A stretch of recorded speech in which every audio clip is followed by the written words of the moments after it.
د عمران خان په یو تصویر باندې د عمران خان مخالفینو د پنجاب ټوله اسمبلی پرېښه. بل چې کوم نوې غټ خبر راغلی چې آیا عمران خان ته واقعي سعودي عرب ته د تلو اجازت ملو شوی دی.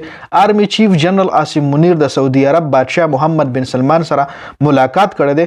محمد بن سلمان به پاکستان ته دوره کله کوي، په دې باندې هم تفصیلا خبره کوو. الیمین ګنډاپور یو ځل بیا شهباز شریف سره ملاقات کړی دی او آیا د دې ملاقات نه پس به شهباز شریف باندې پرچه کټ کیږي که نه، دا هم یو نوې اپډیټس راغلي دي. دا ټول تفصیلات در سره په دې ویډیو کې شریکوم. ویډیو خپل هم مکمل وګورئ او مخکې ملګرو سره ضرور شریکئ. پرون پنجاب اسمبلی کې ډیر عجیبه کار شوی دی. د پنجاب اسمبلی حکومتي ارکان چې کوم دی هغه د اجلاس نه بایکاټ کړی دی. عموما اپوزیشن پارټي چې کوم وي هغه همیشه د اجلاس نه انکار کوي، خو دا ځل اپوزیشن نه بلکې حکومتي چې کوم اراکین دي هغه د اجلاس نه انکار کړی دی په پنجاب اسمبلی کې. او د هغې وجه دا وه چې پرون اسمبلی کې پنجاب اسمبلی کې د پی ټی آی چې څومره هم اراکینو ځان سره په لاسونو کې د عمران خان تصویر نیولی و، نو د عمران خان په تصویر باندې حکومتي اراکینو د اجلاس نه بایکاټ کړی دی چې د پی ټی آی اراکین ځان سره ولې د عمران خان تصویر راوړي اسمبلی ته. په دې وجه باندې د پنجاب اسمبلی اراکینو د اجلاس نه کمپلیټلی بایکاټ کړی دی. د عمران خان یو تصویر د عمران خان مخالفینو ته ډیر مهنګا پروزي چې کوم ځای کې هم اجلاس وي یا اسمبلی وي یا سینټ وي، هر ځای کې د عمران خان چې کوم اراکین دي ځان سره د عمران خان تصویر اسمبلی ته هم وړي، سینټ ته هم وړي. بل د عمران خان چې کوم اراکین دي هغه دا ویلي دي چې مریم نواز به هم ځان سره د خپل پلار تصویر وړو، موږ هیڅ قسم ابجیکشن نو کړی، نو بیا دوی ته ولې د عمران خان په تصویر باندې دومره تکلیف ملاویږي، او که دوی له دومره تکلیف ملاویږي نو موږ به همیشه ځان سره په لاسونو کې د عمران خان تصویر ګرځو جي. بل الیمین ګنډاپور یو ځل بیا شهباز شریف سره ملاقات کړی دی او د دې ملاقات نه پس دا خبره هم کیږي چې شهباز شریف باندې به اوس مقدمه درج کیږي. څنګه چې تاسو له معلومه ده چې پرون وزیر اعظم هاوس کې خصوصي شجرکاری سہولت کونسل افیکټ اجلاس شوی دی چې په دغه اجلاس کې د پاکستان څلور وړو صوبو وزیر اعلی شرکت کړی دی او وزیر اعظم سره تصویر هم راغلی دی. نو بیا انسداد دهشتګردي اسلام آباد چې کوم کوټ دی تاسو له معلومه ده چې هغه د الیمین ګنډاپور خلاف ناقابل ضمانت وارنټ هم جاری کړی و.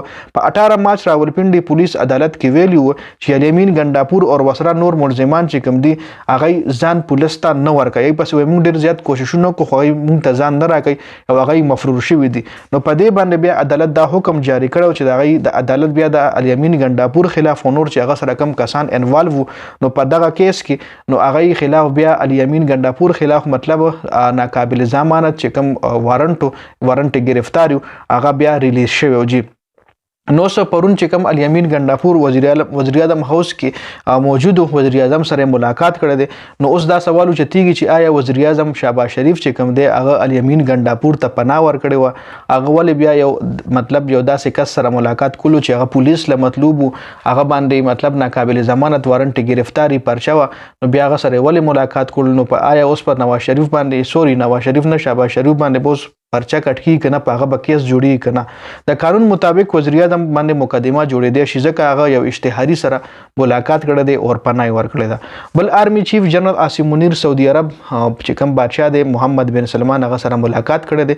د آی اس پی آر مطابق آرمی چیف د سعودي عرب بادشاه محمد بن سلمان سره او د سعودي عرب چې کوم وزیر دفاع دی او چیف اف آرمی سټاف چې کوم سعودي عرب دی ای سره ملاقات کړی دی او په دې ملاقات کې علاقائی دفاع باندې هم خبرې شوې دي او سعودي عرب ولی عہد ویلي دي چې موږ هر مشکل کې د پاکستان سره مرسته کړې ده او راتلونکي وخت کې به هم پاکستان سره هر قسم تعاون کوو.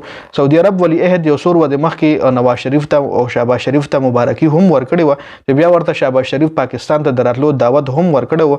نو اوس حکومتي ذرایع دا خبره کوي چې کیدای شي محمد بن سلمان اختر نه پس پاکستان ته دوره هم وکړي. دا خبره لا فی الحال کنفرم نه ده خو حکومتي چې کوم ذرایع دي دا خبره کوي چې کیدای شي اختر نه پس د سعودي عرب چې کوم ولی عہد دی محمد بن سلمان د پاکستان دوره وکړي جی.